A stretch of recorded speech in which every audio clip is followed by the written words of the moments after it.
यज्ञादन्न संभवः यज्ञात् भवति पर्जन्यो यज्ञः कर्म समुद्भवः अन्नात् भवन्ति भूतानि पर्जन्यादन्न संभवः यज्ञात् भवति पर्जन्यो यज्ञः कर्म समुद्भवः अन्नात् भवन्ति भूतानि पर्जन्यादन्न संभवः यज्ञात् भवति पर्जन्यो यज्ञः कर्म समुद्भवः कर्म ब्रह्मोद्भवं विद्धि ब्रह्माक्षर समुद्भवं तस्मात् सर्वगतं ब्रह्म नित्यं यज्ञे प्रतिष्ठितं कर्म ब्रह्मोद्भवं विद्धि ब्रह्माक्षर समुद्भवं तस्मात् सर्वगतं ब्रह्म नित्यं यज्ञे प्रतिष्ठितं कर्म ब्रह्मोद्भवं विद्धि ब्रह्माक्षर समुद्भवं तस्मात् सर्वगतं ब्रह्म नित्यं यज्ञे प्रतिष्ठितम्।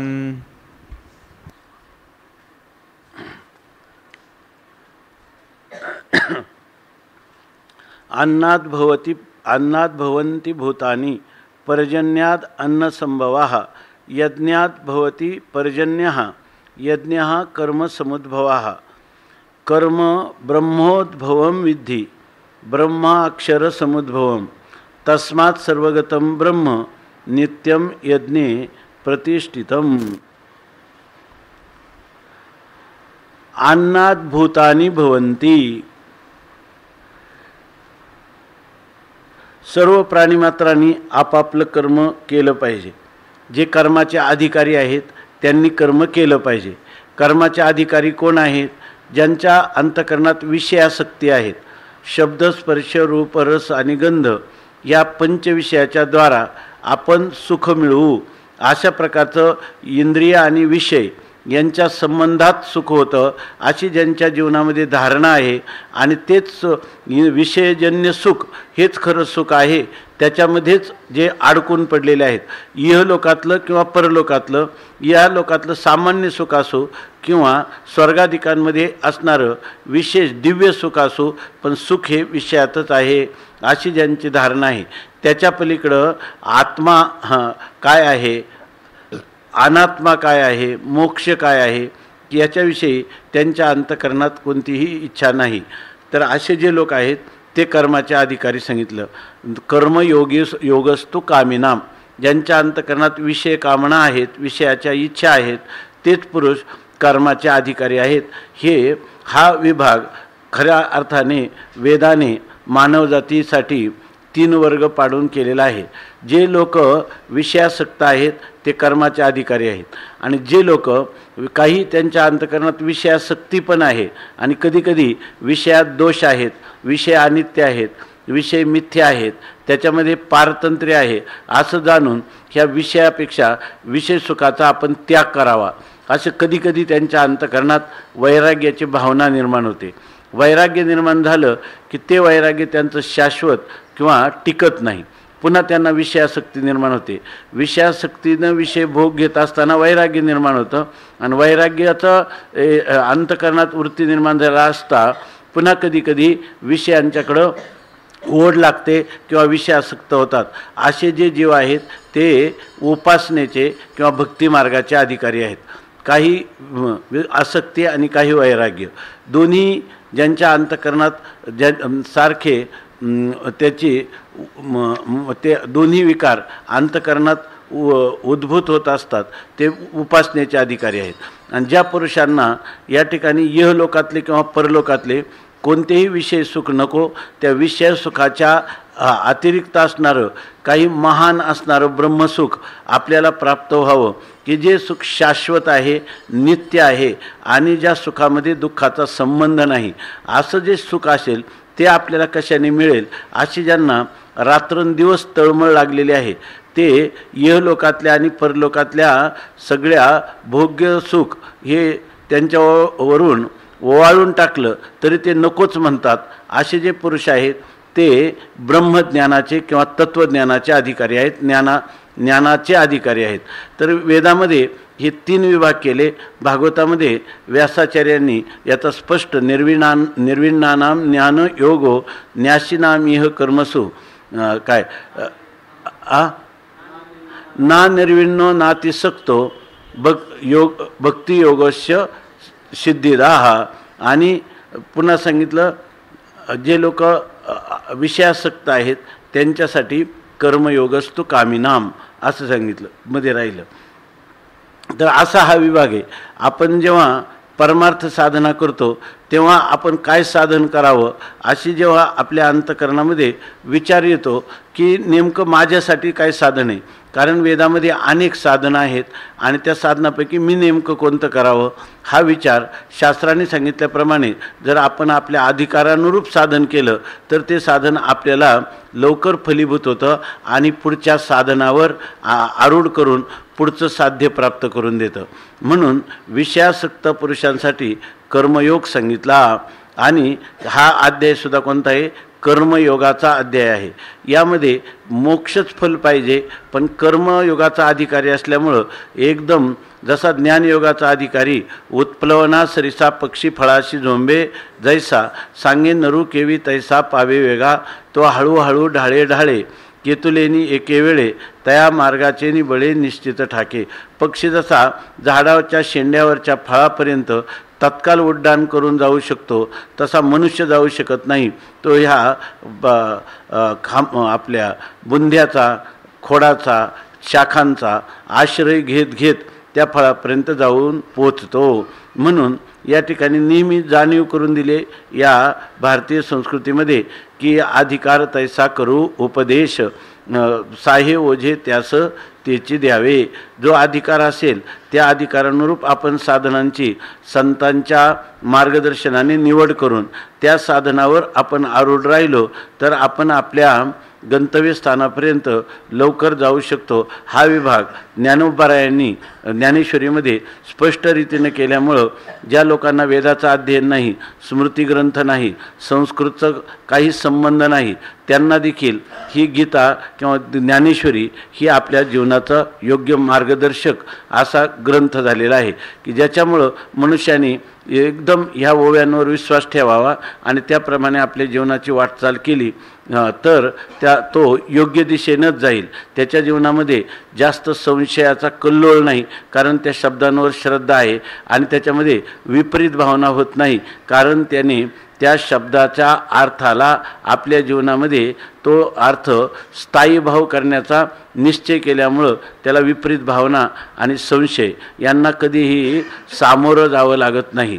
अशा अर्थाने हा भाग आहे कर्मयोगाचा. आणि या कर्मयोगामध्ये इथं सांगितलं की कर्माचे जे अधिकारी आहेत त्यांनी कर्म केलं पाहिजे. आणि का ह्या अध्यायामध्ये सगळं वर्णन याच्यासाठी मनुष्याने कर्म का केलं पाहिजे, कर्म का केलं पाहिजे एवढाच विचार सांगितला. त्यातला एक विचार सांगितला एवं प्रवर्तितम चक्रम नानुवर्तयतीह यहा. तर ज्या ठिकाणी हे संपूर्ण ईश्वराने निर्माण केलेलं जी सृष्टी आहे ह्या सृष्टीचं चक्र जर आपल्याला निरामयपणे आणि कल्याणासाठी जर त्या ठिकाणी हे तत्व आपण आचरलं तर आपल्याला निरामय जीवन, दुःख रहित जीवन, सुखी जीवन, शांत समाधानाचं जीवन आपल्याला जगता येतं. म्हणून या ठिकाणी ह्या जगतचक्र चालावं म्हणूनही मनुष्याने कर्म हे केलं पाहिजे. आपल्या वाट्याला आलेलं वर्णाश्रम धर्म, तो वर्णाश्रम धर्माचं पालन केलं तर तो हळूहळू मोक्षापर्यंत जाऊ शकतो असं गीता सांगते. आणि त्याप्रमाणे त्यांनी सांगितलं की आता हे जगतचक्र चालण्यासाठी कसं काय केलं पाहिजे, हे जगतचक्र चालतं कसं. तर हे जगतचक्र चालताना त्यांनी त्या जगतचक्राचं जे आरे फिरतात ते कशा कशा रीतीने पडतात, त्याचा क्रम कसा आहे. तर जगतचक्र चालण्यासाठी त्यांनी सांगितलं अन्नात भवंती भूतानी. ही जी सगळे प्राणीमात्र आहेत ना, हे सगळे प्राणीमात्र कशामुळे उत्पन्न झाले, अन्नापासून हे प्राणीमात्र निर्माण होतात. नंतर हे अन्न कुठून येतं तर पर्जन्याद अन्न संभव. पर्जन्य म्हणजे पाऊस, पावसापासून हे अन्न उत्पन्न होतं. आता हा पर्जन्य पाऊस तरी कुठून येतो, यज्ञात भवती पर्जन्य. हा यज्ञापासून हा पर्जन्य म्हणजे पाऊस पडतो. हे चक्र कसं आहे ते सांगतात. एवं प्रवर्तितम चक्रम, हे चक्र ईश्वराने सृष्टी निर्माण केली आणि त्यांना सांगितलं की हे चक्र चालू ठेवायचं असेल तर तुम्हाला कर्म केलं पाहिजे. हे चक्र कसं चालू राहतं कर्मानी याविषयी सांगतात. कर्मानीच हे चक्र चालू शकतं. सगळी जगताची राहटी सुचारू रूपाने शांततेने शांतदांत समाधानापूर्वक असं जीवन सृष्टीतले सगळे लोक जीवन जगू शकतात. पण याचं मूळ कारण आहे सगळ्यांचं अन्नात भवंती भूतानी. ही प्राणी मात्र अन्नामुळे निर्माण झाले आणि अन्न पर्जन्यामुळे निर्माण झालं. आता पर्जन्य कसा निर्माण झाला? यज्ञात भवती पर्जन्य. हा यज्ञामुळं, या यज्ञ करतो मनुष्य म्हणून या ठिकाणी पर्जन्य पाऊस पडतो. आणि यज्ञ हा कर्म समुद्भवा, आणि यज्ञ जो आहे तो यज्ञसुद्धा कशापासून? कर्म समुद्भवा. हा तो कर्मापासून म्हणजे काही व्यापारापासून होतो. तो कोणाच्या? तर यज्ञामध्ये जे ऋत्विज किंवा जे यजमान असतात ते जे यज्ञाचं अनुष्ठान करतात त्यामुळं त्या यज्ञाच्या अनुष्ठानापासून पर्जन्य यज्ञात भवती पर्जन्य. हा आणि तो यज्ञ कशामुळं? तर ऋत्विक आणि यजमान यांच्यापासून होणारं जे कर्म, त्या कर्मापासून हा यज्ञ उत्पन्न होतो. आता ते कर्म तरी काय आहे? कोणत्या यजमानाने काय कर्म करावं? तर ते कर्म ब्रह्मोद्भवम विद्धी. कर्म हे आता तुम्ही कोणतंही कर्म केलं तर चालणार नाही. कर्म काय आहे? ब्रह्म. ब्रह्म शब्दाचा अर्थ जसं निर्विकार असणारं असंग सर्व व्यापक ब्रह्मचैतन्य, त्यालाही ब्रह्म असं म्हणतात. पण गीतेमध्ये या श्लोकामध्ये जो ब्रह्म शब्द आला आहे तो ब्रह्म शब्दाचा दुसरा अर्थ आहे वेद. म्हणजे आपण कोणतं कर्म करायचं? तर वेद प्रतिपाद्य. वेदाने ज्याचं प्रतिपादन केलं ते कर्म. ते कर्म काय करतं? ते यज्ञाला उद्भवतं. कर्म ब्रह्मोद्भवम विद्धी. ते कर्म कशापासून उत्पन्न झाले? तर वेदाने सांगितलेले आहे. कर्म ब्रह्मोद्भवम म्हणजे वेदापासून उत्पन्न झालेलं आहे. वेदापासून उत्पन्न झालं आहे म्हणजे काय? वेद सगळ्या कर्मांचं प्रकाशन करतो किंवा ज्ञान करून देतो. कोणता वर्ण किंवा कोणत्या आश्रमाच्या, कोणत्या वयाच्या, कोणत्या लिंगाच्या, कोणत्या देशात राहणाऱ्या, कोणत्या वस्तूशी संबंध असणाऱ्या पुरुषाने आपल्या जीवनात कोणतं कर्म करावं याचा सगळा निर्णय जो आहे तो कर्म ब्रह्मोद्भवम विद्धी, त्याचा वेदाने निर्णय केलेला आहे. आणि म्हणजे याचा अर्थ असा आहे की वेदाने जे कर्म सांगेल ना तेच मनुष्याने करावं. तस्मात् शास्त्रम प्रमाणंते कार्य व्यवस्थित हो. काय कर्म करावं आणि कोणतं कर्म करू नये याविषयी कर्म इदम करू, हे कर्म करा असं वेद सांगतो. त्याला म्हणतात की वेद विहित कर्म, वेदाने सांगितलेलं कर्म. आणि वेद जेव्हा सांगतो अमुक हे कर्म करू नका, म्हणजे समजा शराब मा पिबस्व, मद्यपान करू नका, मांसाशन करू नका, हे निषेध आहे. म्हणजे कोणतं कर्म त्यागायचं आणि कोणत्या कर्म करायचं याविषयी सांगणारा कोणी? कर्म ब्रह्मोद्भवम विद्धी. ब्रह्म म्हणजे वेद याला कारण आहे. कोणत्याही कर्माचं चांगलं किंवा वाईट याचं प्रकाशन करणं, ज्ञान करून देणं हे काम कोणाचं आहे? वेदाचं आहे. म्हणून कर्म ब्रह्मोद्भवम विद्धी. आता हे जे ब्रह्म आहे म्हणजे हा जो वेद आहे, हा वेद कुठून आलेला आहे? तर तो ब्रह्म अक्षर समुद्भवम, तो अक्षरापासून आलेला आहे. क्षर आणि अक्षर, क्षरती इति क्षरः आणि न क्षरती इति अक्षरः. क्षर म्हणजे काय? की जे नाशाला प्राप्त होतं, त्या जे नाशवान पदार्थ आहेत त्याला म्हणतात क्षर. उत्पन्न होऊन नाशाला प्राप्त होतात त्यांना म्हणतात क्षर. आणि अक्षर म्हणजे ज्याचा कधी नाश होत नाही, असं अविनाशी. जगामध्ये अविनाशी कोण आहे? फक्त ब्रह्मतत्वच आहे. म्हणून या ठिकाणी सांगतात ब्रह्म अक्षर समुद्भवम. हा वेद कोणापासून? वेद हा परमात्म्याचा निश्वास आहे.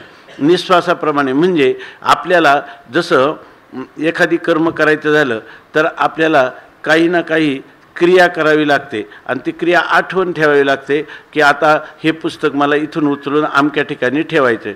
त्याप्रमाणे ही क्रिया होते. पण श्वासोश्वास चालला आहे हे आपल्याला माहीत तरी आहे का? आपल्याला कधी आता 1 झाले 2 झाले, ज्या माणसाला दमा लागतो त्याला त्याचं महत्त्व कळतं. श्वासोश्वासाचं काय महत्त्व आहे, प्रत्येक श्वास घ्यायला कसे कष्ट पडतात. पण आपलं आयुष्यभर हा भाता आपल्याला कळतसुद्धा नाही. आपण दररोजची दैनंदिन कामं करतो पण आज मी श्वास घेतला, आता घेत आहे, आता टाकला, याचंही ज्ञान नाही, तरी श्वासोश्वास चाललेला आहे, म्हणजे तो सहज आहे. तसं ह्या ईश्वराच्या ठिकाणी, सर्वज्ञ सर्वशक्तिमान ईश्वराच्या ठिकाणी अशा प्रकारची एक शक्ती आहे की ज्या शक्तीमुळं या ठिकाणी हे जे वेद आहे ना ते त्याच्या श्वासोश्वासासारखे, म्हणजे त्याला स्मरण करावं लागत नाही. धाता यथापूर्वम अकल्पित, पूर्वीच्या कल्पात मानवजातीसाठी जो वेद होता तसाच्या तसा वेद पुन्हा पुढच्या कल्पात हा ईश्वराच्या निश्वासातून उत्पन्न होतो. निश्वासातून उत्पन्न होतो याचा अर्थ श्वासोश्वास करायला जसे श्रम होत नाही त्याप्रमाणे परमात्म्याला हे वेदाचं प्राकट्य करायला, म्हणजे वेद हा नित्य आहे. नित्य आहे म्हणजे प्रलय काळात काहीच राहत नाही, आणि वेद नावाचा ग्रंथ कुठं राहतो का? त्यावेळेला जरी तो राहिला नाही, तो लीन झाला तरी पुढच्या सृष्टीमध्ये जसाच्या तसा ईश्वर त्या वेदाला काय म्हणतो आविर्भाव त्या ठिकाणी करतो. म्हणून म्हणतात अक्षर समुद्भव. परमात्मा नित्य असल्यामुळं त्याच्यापासून हे वेद जणू काही श्वासोश्वासाप्रमाणे प्रगट होतात आणि सर्व कर्माचं प्रकाशन करतात. कर्म ब्रह्मोद्भवम विद्धी ब्रह्माक्षर समुद्भवम तस्मात, म्हणून सर्वगतम ब्रह्म. हे ब्रह्म कुठं आहे तर काय, जेथं अणु नाही ब्रह्म सर्वत्र सदा सम, जेथं अणु नाही विषम. परमात्मा सर्वत्र आहे. सर्वगतम ब्रह्म. सर्वगतम म्हणजे तुम्हाला, याचा अर्थ सर्वगत म्हणजे सर्व म्हणजे काय काय आहे, कांडत्रय निरूपणी श्रुतीचं ही कोडेसवानी 3 कांड आहेत. म्हणजे कर्म कसं करायचं, भक्ती कशी करायची आणि ज्ञान, ब्रह्मज्ञान आत्मज्ञान कसं मिळवायचं. जर आपल्याला कर्म आणि ब्रह्म यांचं ज्ञान पाहिजे असेल तर ते कोण सांगतं? वेद सांगतो. म्हणून म्हणतात की सर्वगतम ब्रह्म. ब्रह्म सर्वगत आहे, परंतु ते ब्रह्म सर्वत्र असलं म्हणजे ज्ञानाचाही प्रकाश करणारं आहे. तत्व म्हणजे आपण ज्ञान कसं मिळवावं, भक्ती कशी करावी, कर्म कसं करावं, हे सर्व सांगणारा वेदच आहे. आणि तो वेद कोणाचा आहे तर ब्रह्माक्षर समुद्भवम. अक्षर परमात्म्यापासून तो वेद या ठिकाणी प्रगट झालेला आहे. तस्मात, म्हणून ब्रह्म नित्यम यज्ञे प्रतिष्ठितम. पण ब्रह्म जे आहे तर ते वास्तविकच आहे, सर्वगतम, सर्वांचं प्रकाशक आहे. पण मुख्यत्वाने वेद हा काय करतो, नित्यम यज्ञे प्रतिष्ठितम. तो यज्ञामध्ये नित्य स्थित आहे. याचा अर्थ यज्ञामध्ये नित्य स्थित आहे म्हणजे मुख्यत्वाने तो काय सांगतो, यज्ञ करायला सांगतो. म्हणजे कर्मकांडाचं प्राधान्याने तो प्रतिपादन करतो. कर्मकांडाचं प्राधान्याने कशाला प्रतिपादन करतो, ते उपासना ज्ञान नाही का? याचं कारण असं आहे की ज्ञानाचे अधिकारी कमी आहेत, सर्वात कमी आहेत. उपासनेचे त्यापेक्षा थोडे अधिक आहेत आणि बाकी सर्व कर्माचे अधिकारी आहेत. म्हणून तो कर्माला जास्त प्रतिष्ठा देतो. कारण ज्या पुरुषाने, जो विषयासक्त पुरुष आहेत असेच लोक अधिक असल्यामुळं वेद त्यांच्यासाठी कर्मकांड सांगतो. 80,000 वेदाचे मंत्र कर्मपरक आहेत, 16,000 मंत्र हे उपासनापरक आहेत आणि फक्त 4,000 मंत्र तत्त्वज्ञानाचं प्रतिपादन करणारे आहेत असं सांगितलं जातं. म्हणून म्हणतात की वेद हा, तुम्ही म्हणाल म्हणजे वेद कर्मपरक आहे म्हणजे वेदात कर्मच मुख्य सांगितले.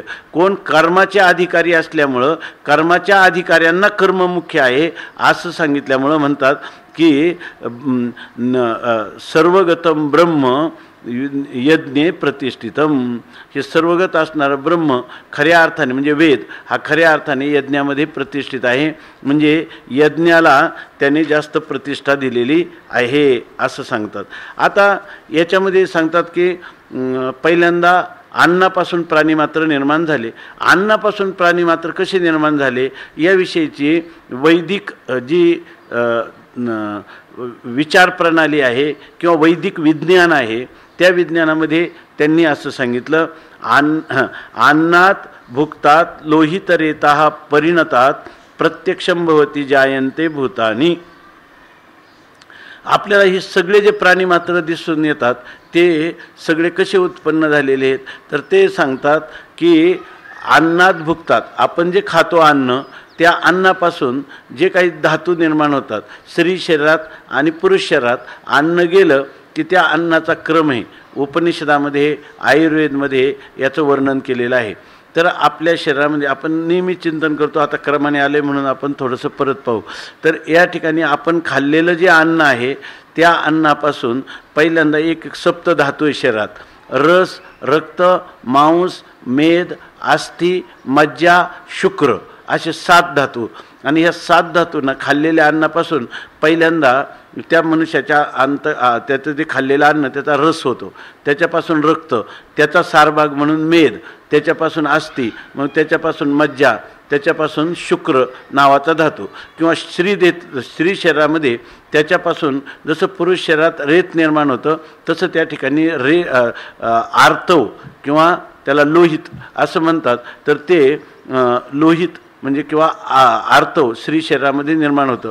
आणि नंतर त्या स्त्री आणि पुरुष यांच्या संबंधातून म्हणजे रेत आणि लोहित आर्तव यांच्या संबंधातून जीवात्मा म्हणजे पहिल्यांदा त्या दोन्ही एकत्र आल्यानंतर त्याचं वर्णन केले.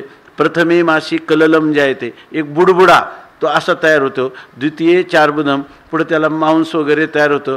तिसऱ्या महिन्यामध्ये त्याच्या ठिकाणी हृदय तयार होतं. नंतर त्याच्यात तो जीवात्मा प्रविष्ट होतो असं वर्णन केलेलं आहे. आणि मग ते गर्भामध्ये महिन्याला त्याची वाढ होत जाते आणि तो गर्भामध्ये असणारा जीव काही काळाने त्याचं शरीर परिपक्व झालं म्हणजे तो 9 महिन्यानंतर आईच्या उदरातून बाहेर येतो. मग त्याला मनुष्य प्राणी असं म्हणतात.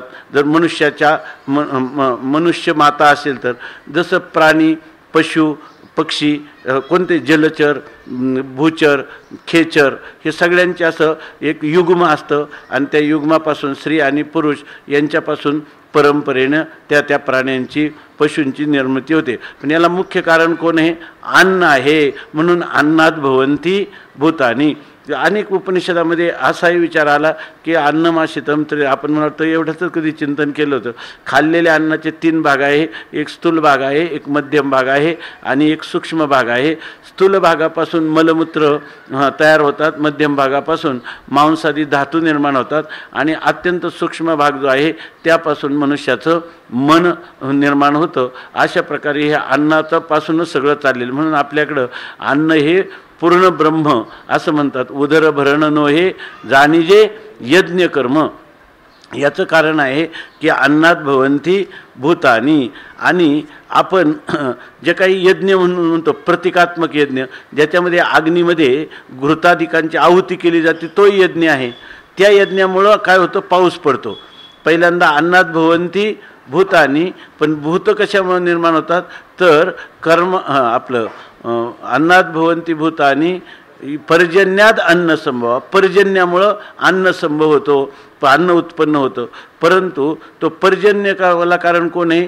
तर यज्ञ त्याला कारण आहे. त्याविषयी सांगतात आग्नव प्रास्ताहुती सम्यक आदित्यम उपतिष्ठते आदित्या जायते वृष्टी वृष्टेरन्नम ततः प्रजा. आता ह्याच्याविषयी मनुस्मृतीमधलं सांगितलं प्रमाण, अग्नीमध्ये जेव्हा आपण आहुती टाकतो ती आहुती कुठं जाते? ती सूर्याला जाऊन प्राप्त होते. आदित्यम उपतिष्ठते. आपण टाकलेली यज्ञामध्ये दिलेली आहुती किंवा हवनद्रव्य ती या ठिकाणी दूर होतो, परंतु ती सूक्ष्म रीतीने ते कोणाला? सूर्याला प्राप्त होतात. आणि मग सूर्यापासून काय होतं? आदित्या जायते वृष्टी. त्या सूर्यापासून काय होते? वृष्टी म्हणजे ढग वगैरे बनून त्याच्यापासून वर्षाव होतो. आणि मग वर्षाव झाला वृष्टेरन्नम. वृष्टीपासून काय होतं? वृष्टी झाली की अन्न निर्माण होतं आणि अन्न मनुष्य खातो आणि ततः प्रजा. आणि त्या अन्नापासूनच प्रजा उत्पन्न होते अशी स्मृती आहे. आता दुसरं सांगतात यज्ञ म्हणजे काय? तर अपूर्व यज्ञ. मनुष्याला हे जे सर्व घडतं तर याचं कारण काय आहे? अपूर्व. म्हणजे मनुष्याने केलेलं जे पुण्य आहे त्या पुण्याला आपण कर्म केलं तरी ते कर्म इथंच नष्ट होतं, पण त्या कर्मापासून होणारा जो संस्कार आहे की ज्याला या ठिकाणी अपूर्व असं म्हणतात. म्हणजे आपण सत्कर्म केलं की जरी ते सत्कर्म नाश पावत नाही, त्याच्यापासून पुण्यरूप अपूर्व किंवा अदृष्ट निर्माण होतं. दिसत नसलं तरी ते उत्पन्न होतं. आणि ते अपूर्व कशामुळे उत्पन्न होतं?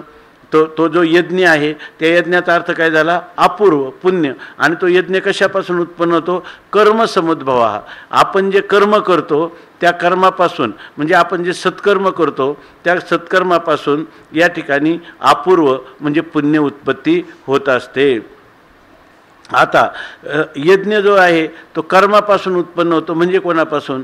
हे जे यज्ञ करत असताना तिथं जे ऋद्वीज असतात, जे कर्म करून घेतात, किंवा तिथं जो यजमान असतो त्या यजमानांनी केलेलं जो व्यापार त्याचंच नाव आहे कर्म. आणि त्या कर्मापासून काय होतं? त्या कर्मापासून अपूर्व निर्माण होतं. म्हणून म्हणतात की यज्ञ हा कर्म समुद्भवा. इथं कर्म समुद्भव हा यज्ञ हा म्हणजे आपण केलेल्या कर्मापासून उत्पन्न होणारं अपूर्व किंवा अदृष्ट किंवा पुण्य असा त्याचा अर्थ या ठिकाणी सांगितलेला आहे. आणि हे जे कर्म आपण करतो ते कर्म कशापासून उत्पन्न झालं? तर ते सांगतात कर्म ब्रह्मोद्भवम. कर्म ब्रह्मापासून झालं. तर ब्रह्माचा अर्थ आपण आताच सांगितला, वेद. कोणतं कर्म करा नका करू हे सांगणारा कोण आहे? ब्रह्म शब्दाचा अर्थ इथं वेद असा अर्थ आहे. तो कर्म ब्रह्मोद्भवम ब्रह्मवेदा स उद्भवा कारणम प्रकाशकायस्य तत्कर्म ब्रह्मोद्भवम विद्धी विजानीहि. ज्याला कारण कोण आहे? वेद आहे. वेदाने सांगितल्याप्रमाणेच आपण कर्म करतो. म्हणून कर्माचा उद्भव कोण आहे? कर्म ब्रह्मोद्भवम विद्धी. कर्माचं निरूपण कोण करतं? वेद.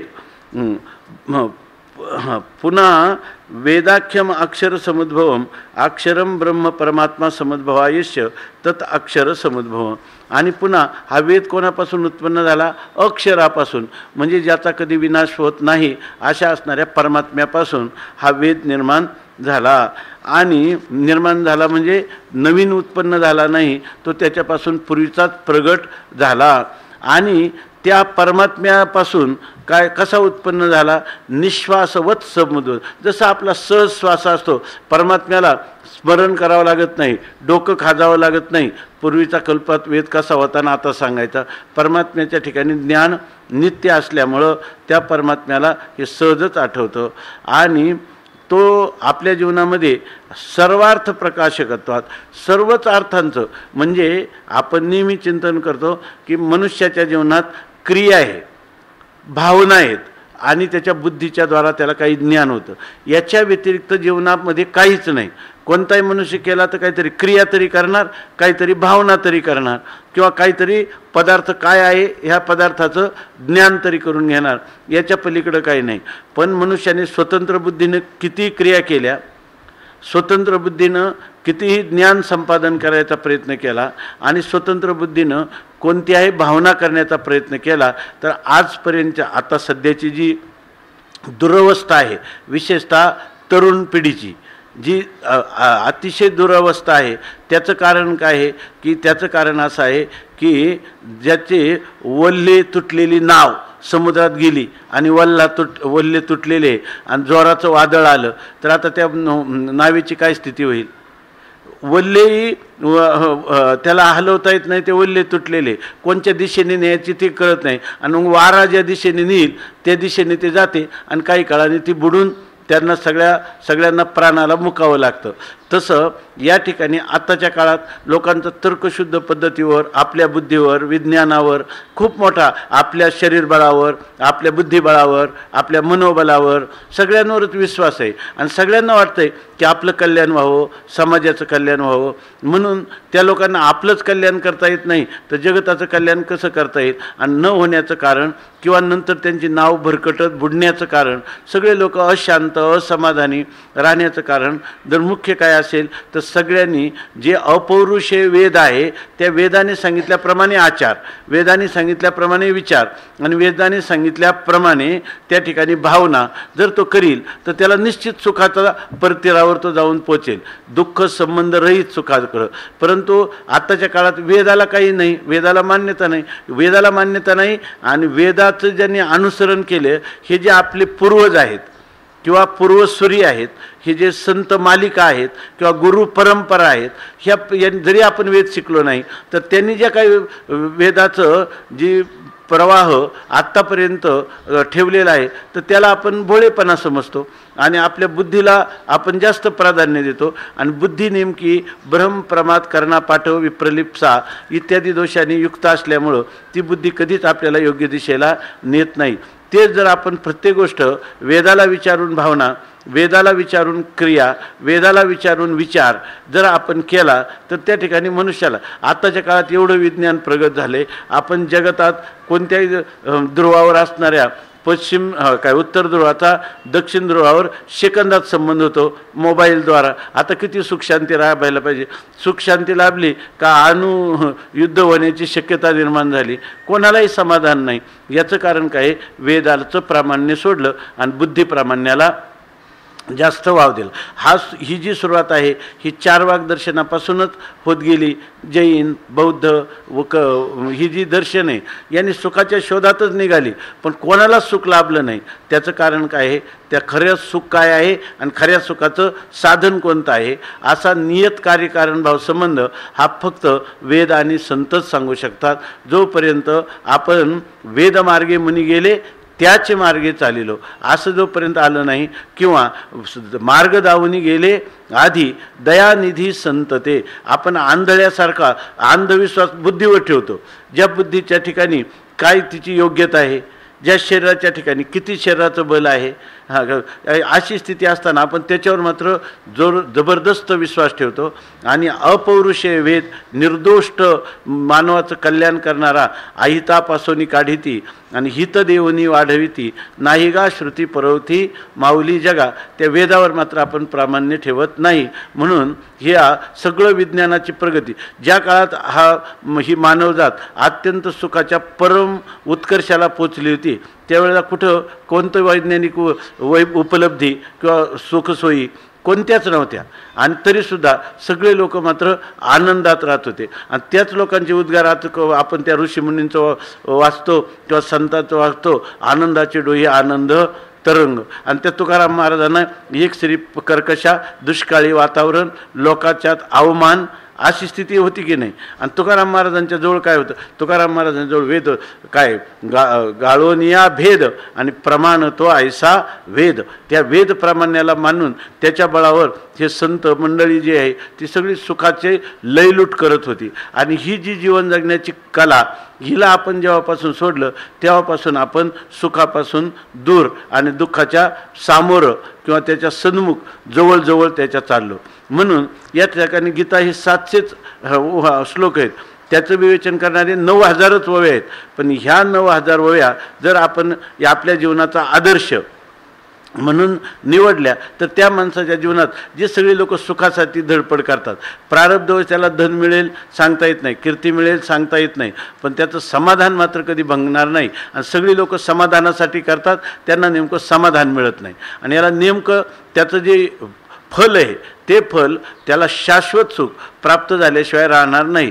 पण माणसं सुखी होण्याच्या ज्या संकल्पना आहे, पिछेची आई आगे धकाई, संपत्तीनं सुख मिळतं, कीर्तीनं सुख मिळतं, अशा प्रकारच्या ह्या ज्या संकल्पना आहे त्याला पकडून आपण या जवळ असणारा हृदयस्थ परमात्मा किंवा सुखस्वरूप परमात्म्याला मुकतो. आणि त्यामुळं कारण नसताना तुकाराम महाराज म्हणतात, नसत्या छंदे जग विनोदे विव्हळ तसे, अशी स्थिती प्राप्त होती.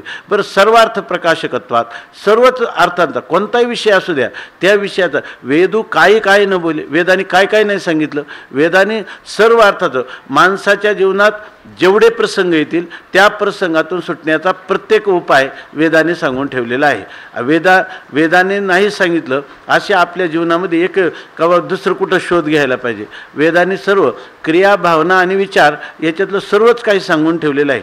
उपनिषद रूपाने किंवा त्याची असणाऱ्या सुक्त किंवा सुत्त, त्याला काय म्हणतो आपण, सुक्त, त्या रूपाने किंवा कर्मकांडातल्या मंत्ररूपाने सर्वच काही मानवी जीवनाला वेदाने सांगून ठेवलेलं आहे. आणि त्या सगळ्या वेदाचं सार जे आहे ते ह्या गीतेमध्ये आलेलं आहे. आणि त्या गीतेचंही सार सर्वस्व जे आहे ते ज्ञानोबा यांनी अत्यंत आईच्या अंतकरणाने, ज्यांना आपण माऊली असं म्हणतो, नाही गा ते गुरुवर्य साखरे महाराज म्हणत असतात की वेदाच्या विषयी असं वर्णन माऊलींसारखं कोणी केलं की अहितापासून काढिती आणि हित देऊनी वाढविती, नाहीगा श्रुती परवती माऊली जगा. तर ते म्हणे असं माऊली शब्द वेदाला प्रदान करणारे कोण आहेत? पहिल्यांदा माऊलीच आहे. आणि वेदाला माऊली म्हटले आणि आपल्याला जाणीव करून दिली ही फार महत्त्वपूर्ण जाणीव असल्यामुळं आपण संत सम्राट ज्ञानोबा यांना सुद्धा काय म्हणतो? माऊली असा आपला जवळचा आत्मीयतेचा शब्द प्रयोग करतो. तेव्हा यामध्ये ही वेदाची निष्ठा, त्याला म्हणतात वेदैक निष्ठा, ह्या वेदाची निष्ठा मनुष्याच्या अंतःकरणात पाहिजे. का वेद म्हणेल ना तेच मी करणार, वेद सांगत नाही ते मी प्राण गेला तरी करणार नाही. म्हणून माऊली तर इतकं लिहितात की काय आयश्या वेदैक निष्ठा ज्ञानिया झालिया जरी सुबटा की तरी के आहे अनिष्ठा भेटणे का ना. या ठिकाणी जर वेदनिष्ठा आपल्या अंतःकरणात झाली तर अनिष्ट गोष्ट आपल्या जीवनात भेटणार सुद्धा नाही, तिचा प्रतिकार करायचा नाही, ती आपल्या समोरच येणार नाही. एवढं माऊलींनी त्याचं वर्णन केलं. आणि म्हणून माऊली म्हणतात शास्त्र म्हणेल ते सांडावे, जे राज्यही तृण मानावे, घे म्हणितले या न म्हणावे, विषयही विरुद्ध. या ठिकाणी शास्त्र म्हणेल तर विषसुद्धा घ्यायची तयारी असली पाहिजे, राज्यसुद्धा परित्याग करण्याची तयारी असली पाहिजे. असं जर ती अशी वेदनिष्ठा ज्याच्या अंतःकरणात आहे त्याला के आहे अनिष्ठा भेटणे का, त्याला कधीतरी अनिष्ट भेटेल का, अशाच प्रकारची स्थिती आहे.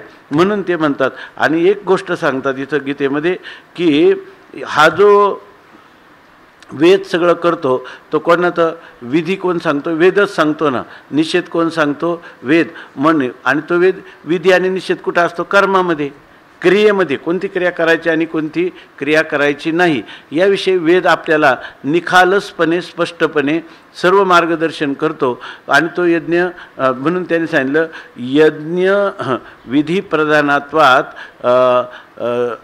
सर्वगतम काय था ब्रह्म यज्ञे प्रतिष्ठितम. ब्रह्म म्हणजे वेद जो आहे तो वेद यज्ञे प्रतिष्ठितम.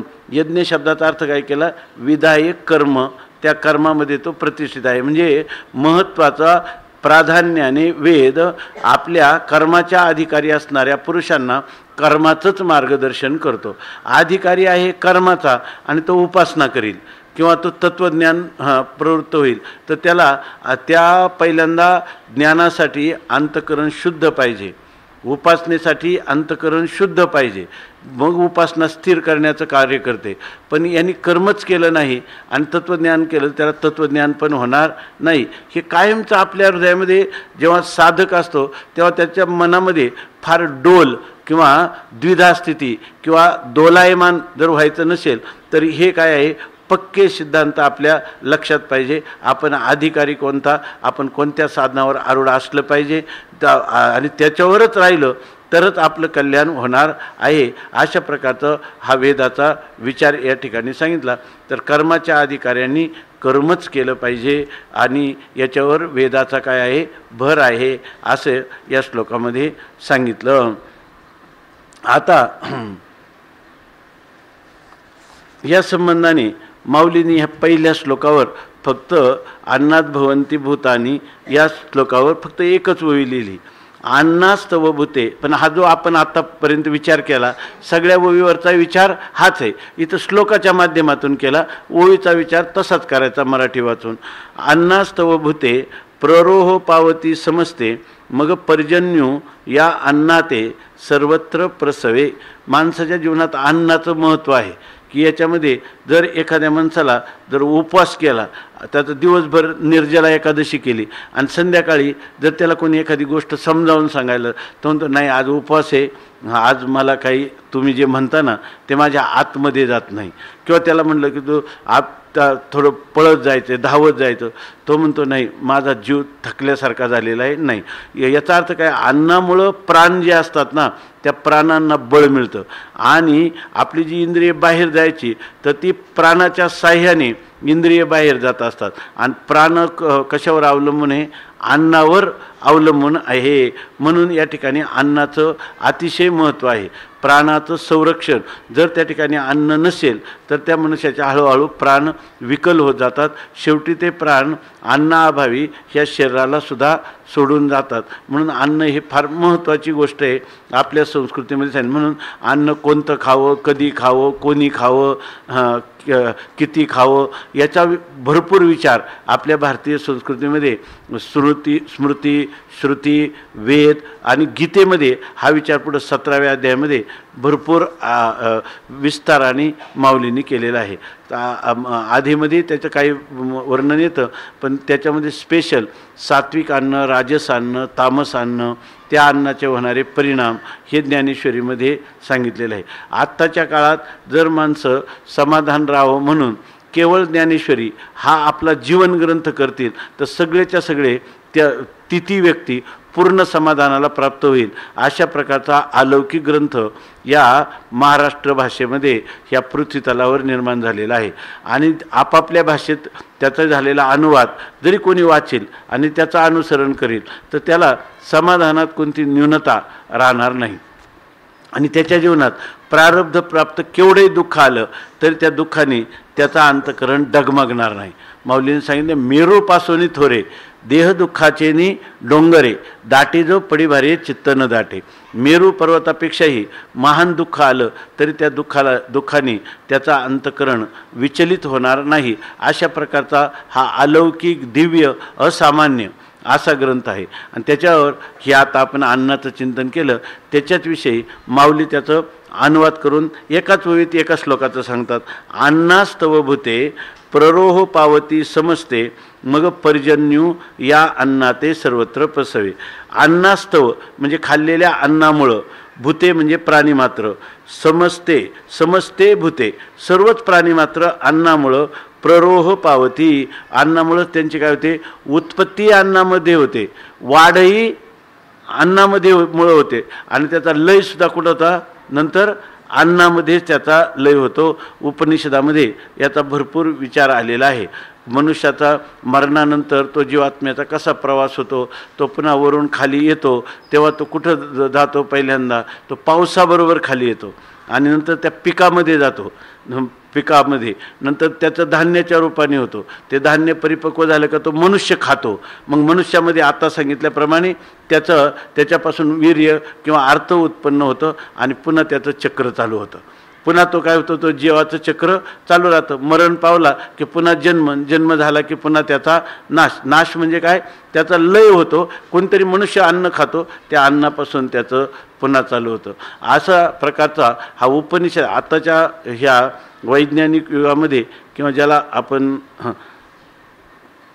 त्याला ह्याच्यामध्ये म्हणतात सायकोसोमॅटिक डिसऑर्डर, म्हणजे मनाचे आणि शरीराचे जे रोग आहेत तर त्या रोगांविषयी त्यांनी सांगितलं की ही जी वेदाने सांगितलेली जन्ममरण परंपरेचं चक्र आहे, हे चक्र इतकं त्याला काय म्हणतो, वैज्ञानिक स्पष्टीकरण आत्तापर्यंत विश्वातल्या एकाही म्हणजे केवळ सायकोलॉजी किंवा फिलॉसॉफीचं अनुसरण करणाऱ्या किंवा केवळ शरीर तत्वाचं, केवळ त्याला आपण म्हणतो शरीर तत्व, त्या शरीरशास्त्रासंबंधाने म्हणजे त्याच्यातले फिजिओलॉजी किंवा पॅथॉलॉजी किंवा ॲनाटॉमी म्हणजे शरीर रचना, शरीर कार्य, शरीर विकृती याचं ज्यांनी चिंतन केलं त्यांना एवढं स्पष्टीकरण कोणालाच करता आलं नाही.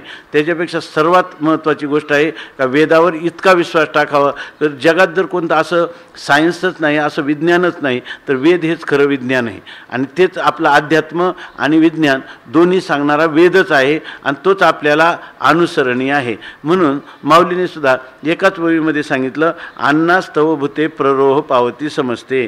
आणि मग ती भूत जी ते वाढ होते, परंतु त्या अन्नाला कोण प्रसवतं, पर्जन्य या अन्नाते सर्वत्र प्रसवे. हा पर्जन्य किंवा पाऊस हाच त्या अन्नाला प्रसवे म्हणजे त्याला उत्पन्न करतो. आणि मग तया पर्जन्या यज्ञी जन्म. आणि आता दुसरा जो श्लोक आहे ना, ज्याचं दोन्ही आपण युग्म एकत्र वाचलं, तर त्याच्यामध्ये पुढं सांगितलं, तया पर्जन्या यज्ञी जन्म यज्ञाते प्रगटी कर्म कर्माशी आदी ब्रह्म वेदरूप. ब्रह्म शब्दाचा अर्थ माऊलीने काय केला?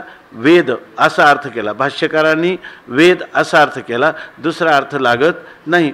दुसऱ्या काही भाष्यकारांनी अर्थ केले ते काही मनुष्याच्या बुद्धीला म्हणावा असे त्याचे म्हणजे त्याच्याविषयी ज्याला म्हणतो आपण तर्कशुद्ध विचारावर ते पटत नाहीत आणि त्याचं स्पष्टीकरण पण होत नाही. इथं बघा, तया पर्जन्या यज्ञी जन्म, आणि तो पाऊस जो हा पर्जन्य जे आहे त्याचा जन्म कुठून झाला आहे? यज्ञापासून झालेला आहे. आता यज्ञ कशापासून झालेला आहे? तर यज्ञाते प्रगती कर्म. यज्ञ म्हणजे काय? तर वेदाने सांगितल्याप्रमाणे जे कर्म आहे त्या कर्मापासूनच हा यज्ञ किंवा हे अपूर्व निर्माण होतं. आणि कर्माशी आदी ब्रह्म वेदरूप, आणि कर्माला कारण कोण आहे? ब्रह्म. कोणतं ब्रह्म? वेदरूप असणारं ब्रह्म. कोणतं कर्म कसं करावं याविषयी सांगणारा कोण आहे? वेद. आणि त्या कर्मापासून काय होतं? यज्ञ. यज्ञापासून काय होतं? पर्जन्य. पर्जन्यापासून काय होतं? अन्न. अशा प्रकारचं याचं चक्र आहे. कर्माशी आदी ब्रह्म वेदरूप. आता वेदही कोणापासून निर्माण झाला? तो परमात्म्यापासून झाला. परमात्म्यापासून म्हणजे ब्रह्मस्वरूपापासून तो सहज श्वासोश्वासासारखा त्याच्या ठिकाणी आविर्भूत झाला, प्रगट झाला असं सांगितलं. जया तया वेदाते परात्पर प्रसव तसे अक्षर मनवनी हे चराचर ब्रह्मबद्ध. हां, आता सांगतात जया वेदाते, ज्या वेदाला कोण सांगतं? परात्पर. म्हणजे सगळं पर कोण आहे? तर सगळी जी चांगलं पहा, परात्पर असं का म्हणतात? वेदाला कोणी निर्माण केलं? वेद कोणाचा? तो यस्य निश्वसितम वेदा. तो परमात्मा कसा आहे? परात्पर आहे. आपण म्हणतो परात्पर म्हणजे आता ही पृथ्वी आहे सगळी, ही पृथ्वीपेक्षाही पर कोण आहे माहिती का? जल आहे. कारण ही सगळी पृथ्वी प्रलयकालात जलामध्ये लीन होते. जल अग्नीमध्ये निर्माण होतं, तेव्हा त्याच्या पर कोण आहे? जलाच्या पर अग्नी आहे. अग्नी कोणात लीन होतो? वायूमध्ये. वायू आकाशामध्ये, आकाश मायेमध्ये. ती त्याचं काय आहे? परकारण आहे. परंतु परात्पर खरं परम कारण कोण आहे? तर त्या मायेचंही अधिष्ठान असणारं ब्रह्म, की ज्या ब्रह्म अधिष्ठानावर माया आणि माया कार्य यांचा सर्व व्यापार आपल्याला दिसतो. म्हणून परात्पर कोण आहे? अक्षर. परात्पर म्हणजे अक्षर म्हणजे नक्षरती, जे कधीही नाश पावत नाही असं असणारं जे ब्रह्म आहे, त्या ब्रह्मापासूनच कोण झाले? वेद जो आहे त्या वेद काय झाला? आविर्भूत झाला, त्याचा आविर्भाव झाला किंवा प्राकट्य झालं. तया वेदाते परात्पर प्रसव तसे अक्षर, आणि म्हणून हे चराचर ब्रह्मबद्ध. खरं हे सगळं चर हालचाल करणारं विश्व किंवा अचर एका जागेवर राहणारे वृक्ष किंवा पाषाणादिक ह्या सगळ्या योनी ज्या आहेत, चर असो किंवा अचर, हे सगळं खरं कोणाशी संबंधित आहे? ब्रह्मबद्ध. ब्रह्मावरच चर आणि अचर आणि चराचराचं कारण काय? अपरा असणारी माया आणि परा असणारी माया. बरोबर ना? परा आणि अपरा ह्या पुढं 7व्या अध्यायात येणारे या सगळ्यांना कारण कोण आहे? केवळ एक ब्रह्मतत्व. तेच सत आहे, तेच एकरूप आहे, तेच काय असंग निर्विकार आहे, तेच सर्वांचं अधिष्ठान आहे. आणि त्या परात्पर ब्रह्मापासून काय झालेले? हे अक्षर, हे चराचर काय आहे? ब्रह्मबद्ध म्हणजे ब्रह्माशी संबंधित किंवा ब्रह्माच्या अधीन आहे. म्हणजे हे सगळे आद्यस्थ पदार्थ जे आहेत ते ज्या अधिष्ठानावर भासमान होतात ते कोण आहे? ब्रह्म आहे. जेणे हे विश्व निर्मिले महर्षी 21 स्वर्गाते धरिले, महर्षी देवाते संस्थापिले, सत्ता मात्रे आपुलिया तो हा विठोबा निधान, ज्याचे ब्रह्मादिका ध्यान असं सांगितलं. म्हणून हे चराचर ब्रह्मबद्ध. परी कर्माची मूर्ती यज्ञी आदिवासु श्रुती ऐके सुभद्रापती आखंडगा. हे सगळं ब्रह्माशी संबंधित आहे का नाही? ब्रह्माशी संबंधित असलं तरी सुद्धा कर्माची मूर्ती यज्ञी. या कर्माची मूर्ती कोण आहे? कर्माची मूर्ती यज्ञी. म्हणजे कर्माचं खरं मूर्तिमान कर्म म्हणजे कोण आहे? यज्ञ. त्या यज्ञाचं आपण चिंतन करतच आहोत. यज्ञ म्हणजे केवळ घृताच्या त्या अग्नीमध्ये आहुती देणं एवढंच त्या यज्ञाचं स्वरूप नाही, ते तर एक प्रतीक आहे. ते एक प्रतीक आहे. याचा अर्थ काय आहे की आपण ते त्यागाचं प्रतीक आहे. यज्ञ हे काय आहे? त्यागाचं प्रतीक आहे. आपण जे काही सगळ्या समष्टीपासून ग्रहण करतो आणि आपण जीवन जगतो, याच्या मोबदल्यात समष्टी किंवा सर्वांसाठी, समाजासाठी किंवा ईश्वरासाठी आपणही काही केलं पाहिजे, योगदान केलं पाहिजे. हे खरं त्या यज्ञाचं स्वरूप आहे. समष्टीसाठी, समष्टीच्या कल्याणासाठी, त्यांच्या सुखासाठी झटणं हे एक यज्ञाचं स्वरूप आहे. काय त्याला काय म्हणतं. आणि नंतर हे जे यजन आहे, आहुती देणं, हा सुद्धा यज्ञच आहे, हे यजन आहे. नंतर दान, दुसऱ्याला देणं, हे सुद्धा काय आहे, यज्ञच आहे. त्याग स्वरूप हा यज्ञ आहे. दुसरा आहे संगतीकरण, म्हणजे सत्संग किंवा सत्शास्त्राची संगती करणं. स्वाध्याय हा सुद्धा काय आहे, यज्ञच आहे. सत्संग हा सुद्धा काय आहे, यज्ञच आहे. किंवा ज्ञानाचं जे काही आपण श्रवण करतो किंवा कथन करतो, हा सुद्धा काय आहे, यज्ञ. चौथ्या अध्यायात आता पुढे येणार आहे 12 यज्ञ सांगितले. आणि त्या 12 यज्ञामध्ये सर्वात यज्ञ श्रेष्ठ कोणता आहे, ज्ञानयज्ञ. सर्वं द्रव्यमयाद यज्ञात ज्ञानयज्ञ परंतप सर्वं कर्माखिलम पार्थ ज्ञाने परिसमाप्यते. कालच नाही, आपल्या सकाळी मला वाटतं गेलं याच्यामध्ये नारद भक्तिसूत्रामध्ये की सर्वात मोठा यज्ञ जर कोणता असेल तर सर्वात मोठं दान जर कोणतं असेल तर ज्ञानदान हे सर्वात श्रेष्ठ आहे. यज्ञ कोणता आहे, ज्ञान यज्ञ हा सर्वांपेक्षा श्रेष्ठ आहे. बाकीच्यापासून अदृष्ट पुण्य निर्माण होईल, परंतु यांनी जन्ममरण परंपरा कायमची खंडित होऊन मोक्षप्रापक असा हा ज्ञानयज्ञ आहे. म्हणून इथं म्हणतात, इथं कर्माची मूर्ती यज्ञ. कर्माची मूर्ती म्हणजे कर्माचा विग्रह, म्हणजे कर्म जणू काही मूर्तिमान झाले, साकार झालेले. असं साकार कर्म कोण आहे, यज्ञ. आणि त्या यज्ञाचा आदिवास म्हणजे राहतात कुठं, श्रुती. म्हणजे श्रुती यज्ञ कसा करावा हे कोण सांगणारी आहेत, श्रुती. आणि असा हा क्रम ऐके सुभद्रापती अखंडगा. हे सुभद्रापती अर्जुना तू आता ऐक. काय हे अशा प्रकारचे चक्र सांगितलं ना. अन्नात भवन्ति भूतानी, पर्जन्यात अन्न संभवा, अन्नात भवन्ति नाही आपलं यज्ञात भवती पर्जन्यो, आणि यज्ञ कर्म समुद्भवा. कर्म ब्रह्मोद्भवम विद्धी ब्रह्माक्षर समुद्भवम तस्मात् सर्वगतम ब्रह्म नित्यम यज्ञे प्रतिष्ठितम.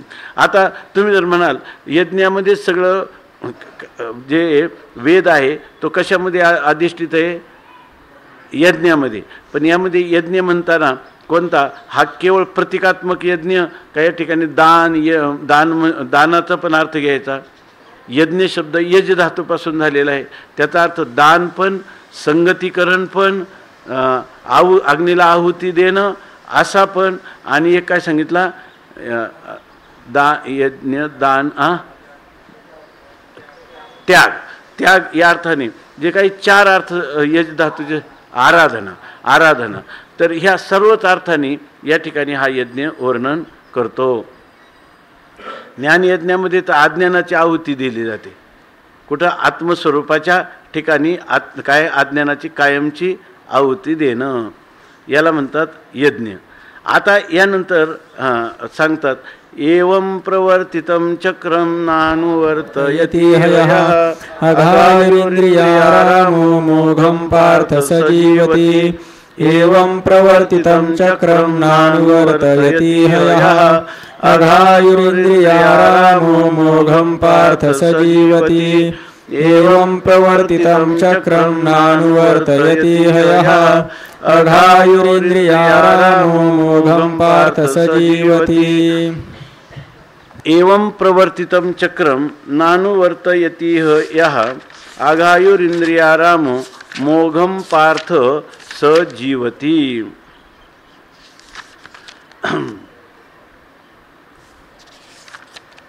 आता यांनी असं सांगितलेले कर्म कुठून होतं तर ते ब्रह्मापासून म्हणजे वेदापासून होतं.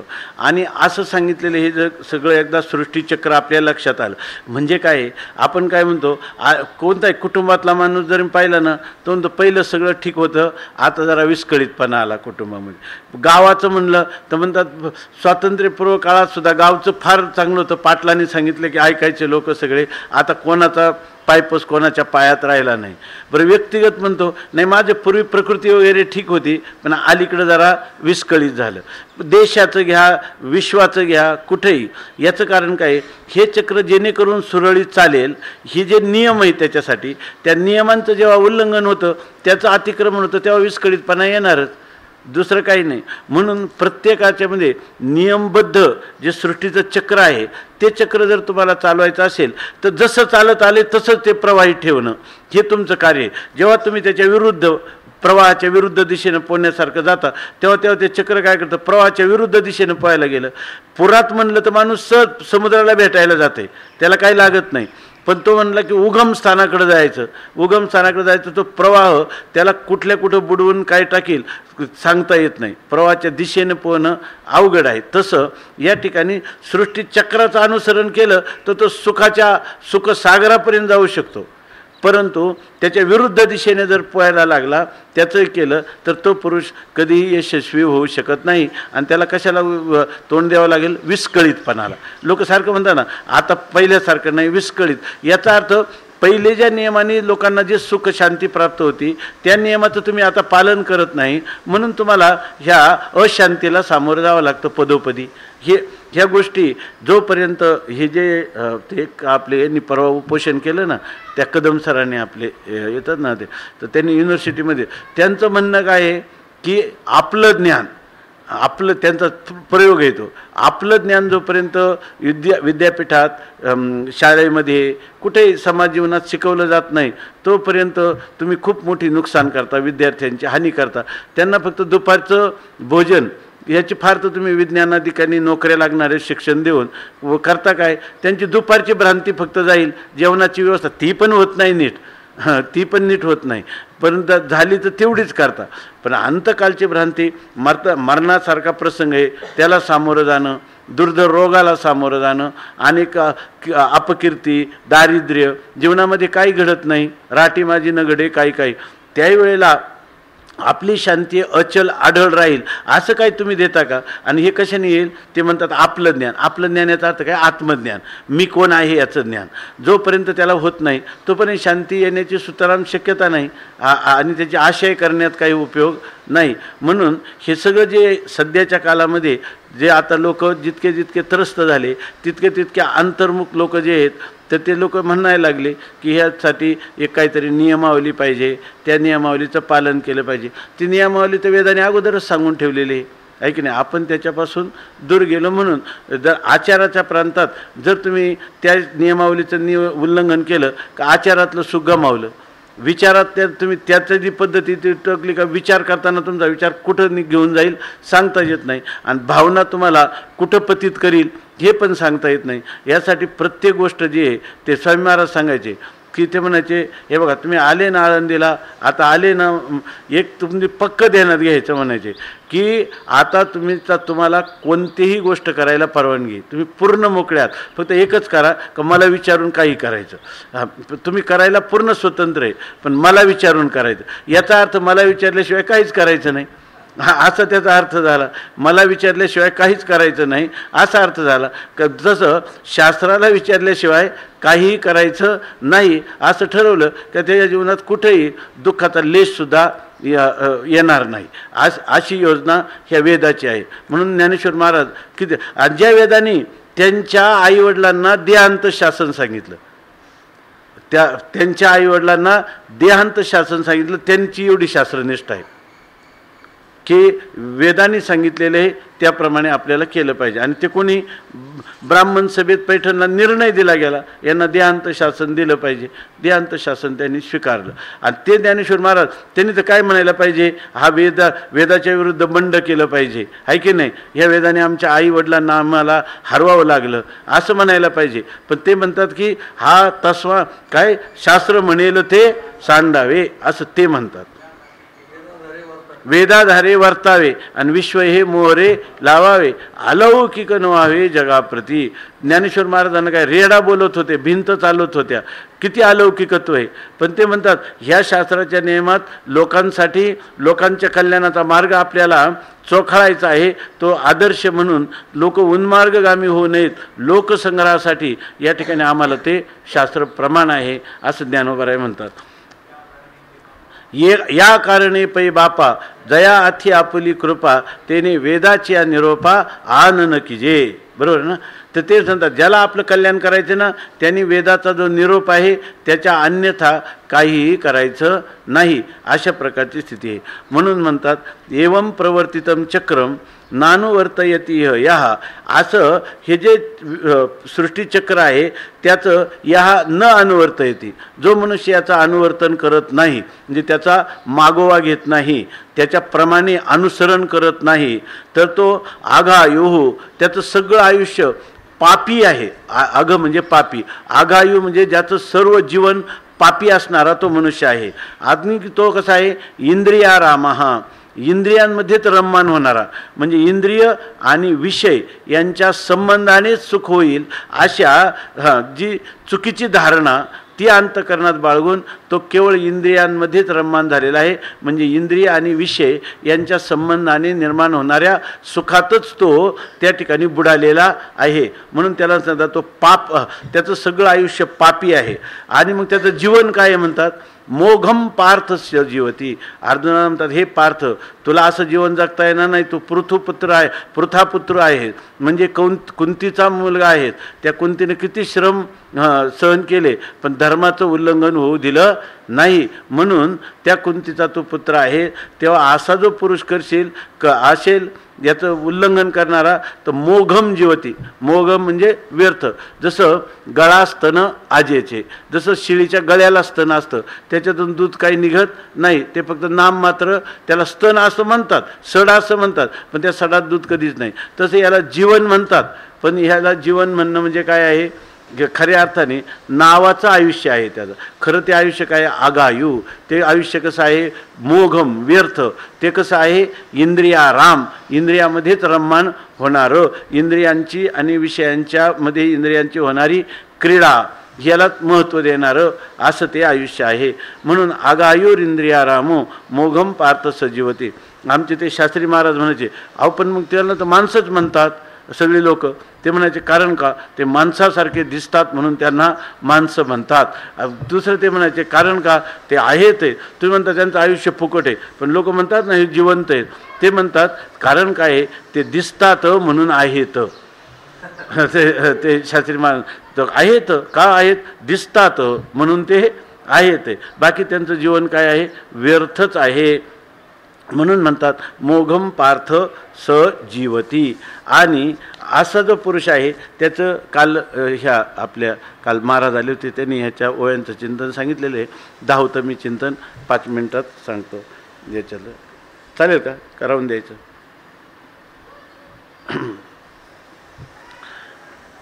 आईची हे आदी परंपरा संक्षेपे तुझं धनुर्धरा, सांगितली या अध्वरा लागोनिया. आता म्हणतात हे धनुर्धरा, हे धनुर्धारी अर्जुना, म्हणजे जो माणूस तत्पर असेल, दक्ष असेल, म्हणजे अगदी जसं त्या हनुमानरायाचा उजवा गुडघा टेकलेला आहे, डावा गुडघा उचललेला आहे आणि लगेच तिकडून रामाने हू म्हटलं की लगेच उभं राहण्याची तयारी आहे, इतका दक्ष जर असेल त्याला म्हणतात धनुर्धारी. म्हणजे धनुष्याला बाण लावून लक्ष्याच्या दृष्टीनं जो अत्यंत सज्ज आहे त्याला म्हणतात खरा धनुर्धर. त्या इथं अर्जुनाला जसं श्लोकामध्ये पार्था म्हटले, माऊलींनी तर त्याला धनुर्धर असं म्हटलेलं आहे.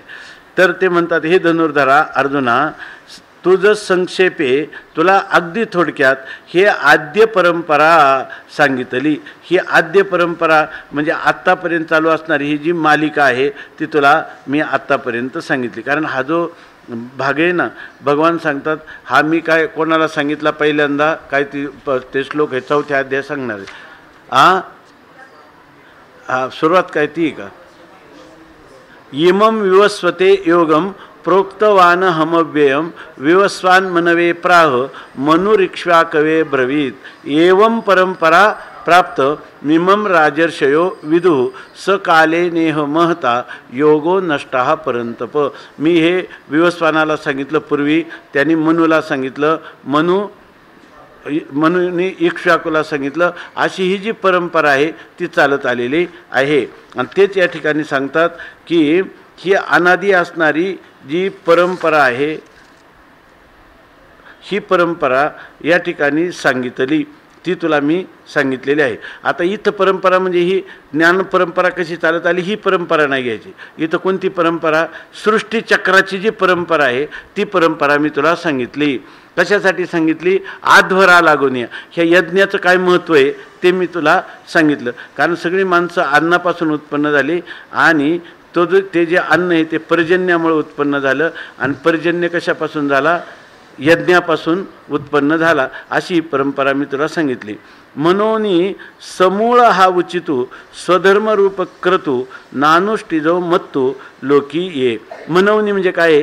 जर ही सृष्टी परंपरा सुचारू रूपाने चालवायची असेल तर त्या ठिकाणी यज्ञाचं अत्यंत महत्त्व आहे.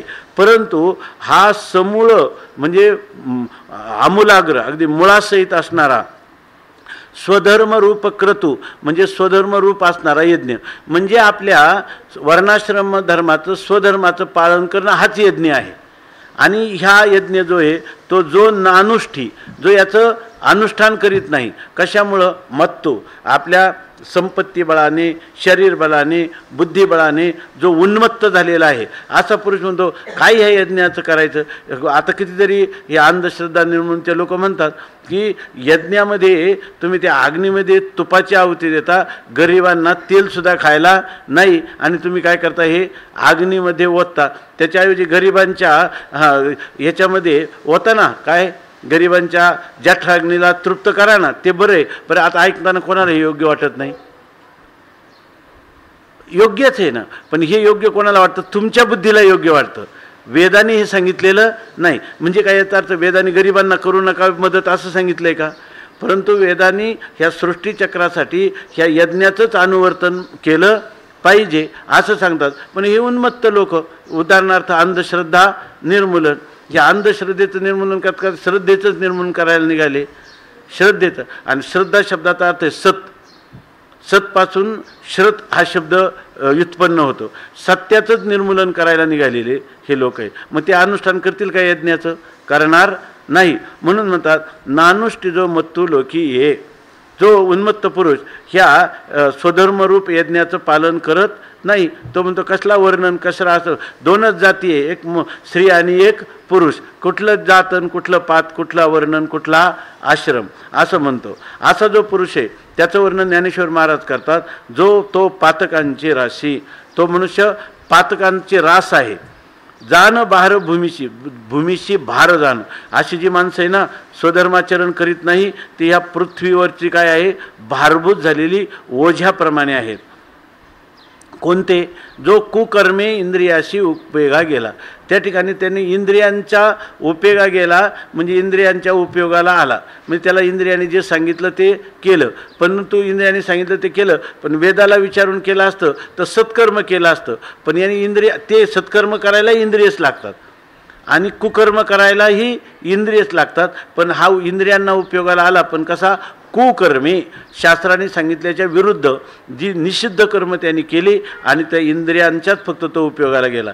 तो इंद्रियांच्या उपयोगाला गेला म्हणजे तो जीवात्मा स्वतःचा उद्धार करून आपला उपयोग करून घेऊ शकला नाही. त्याने आत्मघात केला, त्यांनी आत्मोद्धार करू शकला नाही. मग त्यांनी काय केलं जीवनामध्ये? तो इंद्रियांच्या उपयोगाला पडला ना. इंद्रिय जे सांगतील ते तो करत गेला आणि त्यामुळे तो इंद्रियांच्या उपयोगाला गेला.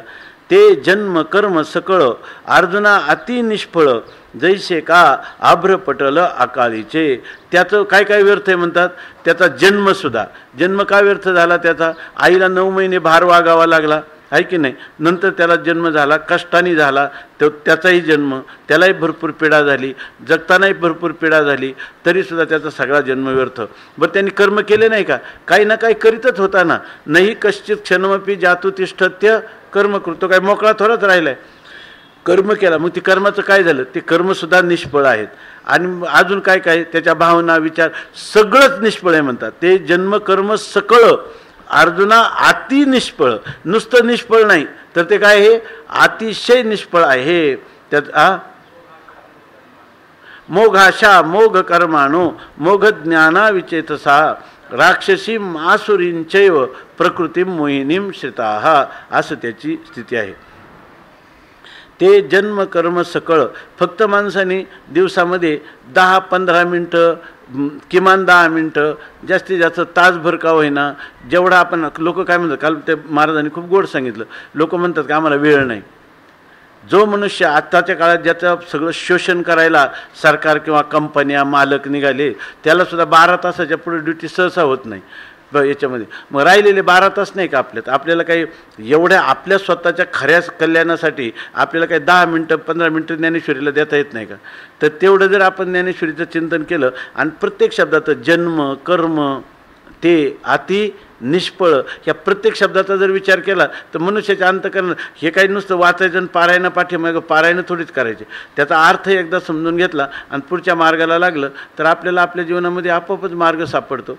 तर ते सांगतात ते जन्म कर्म सकळ अर्जुना अति निष्फळ जैसे का आभ्रपटला अकाळीचे, ज्याप्रमाणे अकाळीचे आभ्रपटल नाही का, काल परवा इतकं पाऊस, ढगांच्या गर्जनान पाऊस, परंतु ते किती वेळ टिकलं.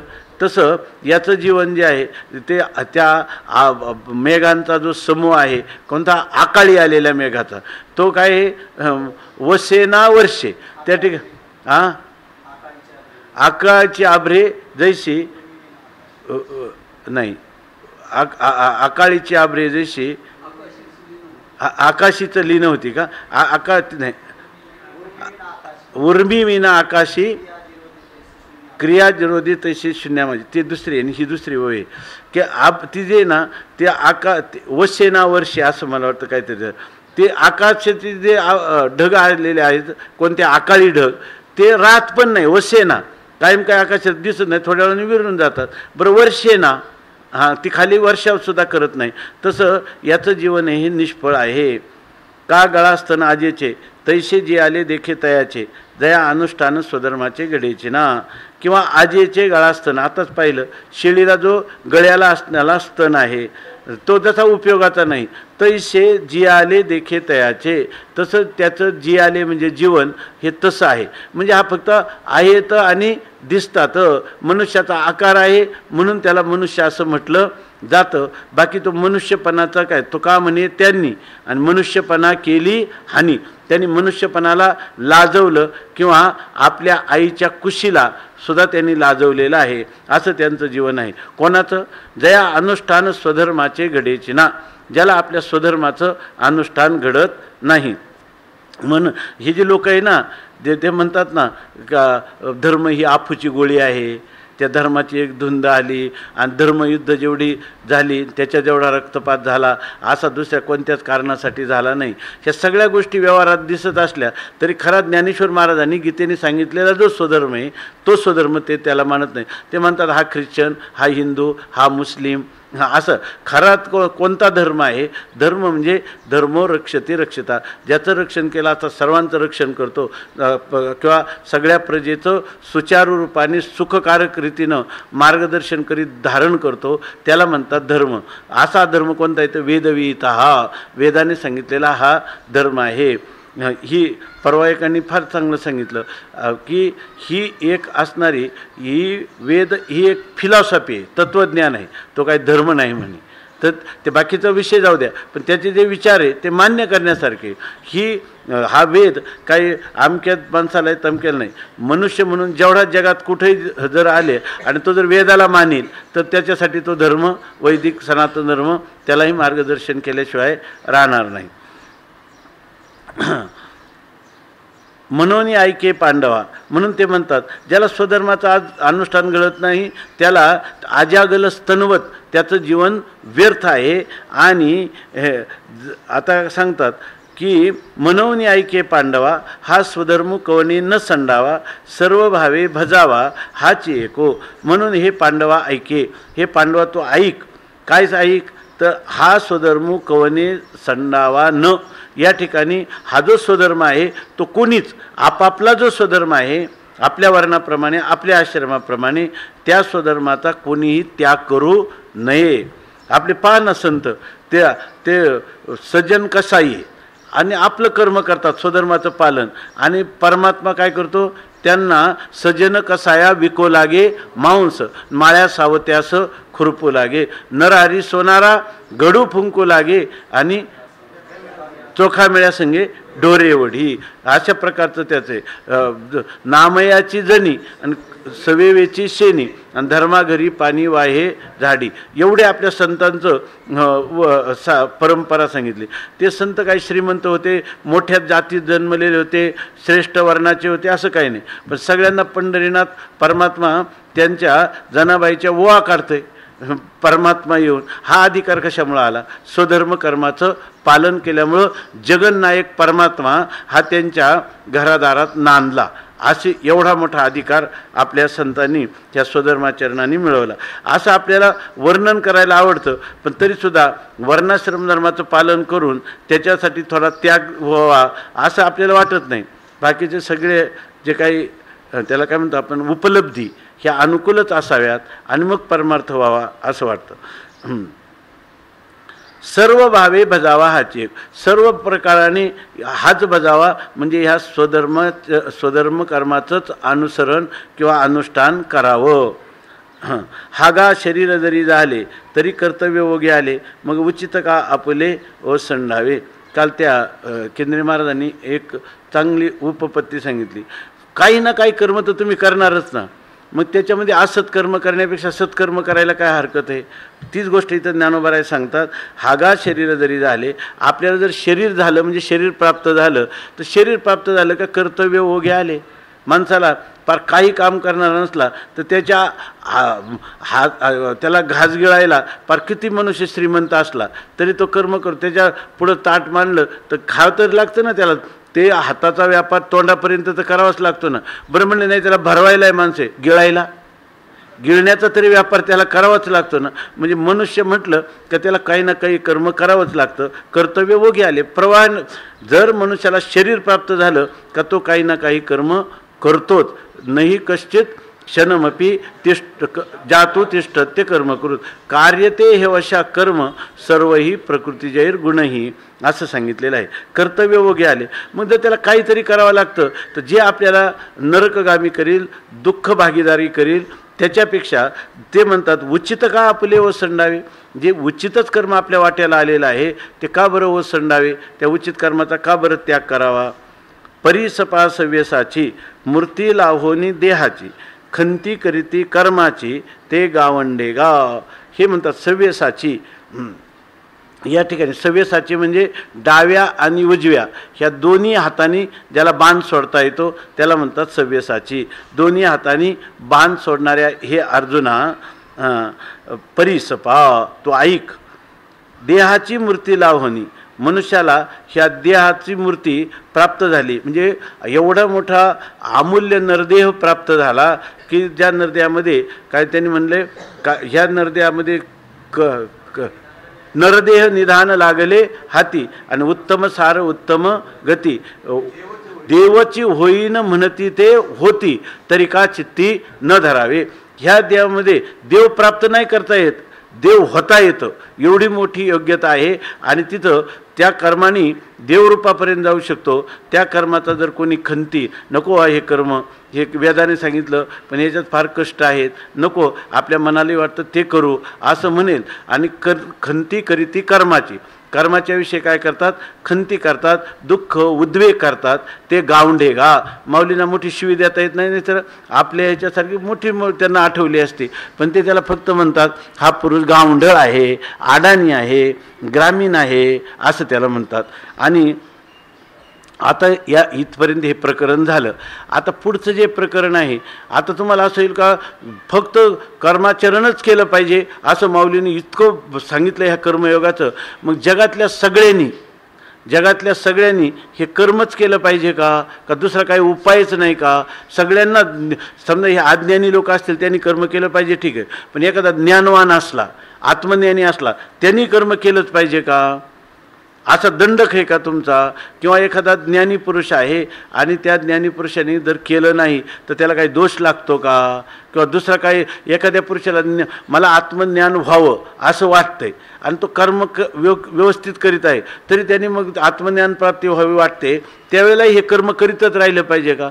जर तो कर्म करीत राहील तर त्याला आत्मज्ञान कसं होईल? आत्मज्ञान होतं संन्यास ग्रहण करून, त्याचं श्रवण मनन निधिध्यासन करून मग आत्मज्ञान होतं. मग अशा पुरुषांनी कर्मच करायचं की त्याला दुसरा काही मार्ग आहे त्याविषयीचा जो विचार आहे तो आता उद्या होईल. पुंडलिक वरदा हरी विठ्ठल. श्री ज्ञानदेव तुकाराम ज्ञानेश्वर महाराज की जय.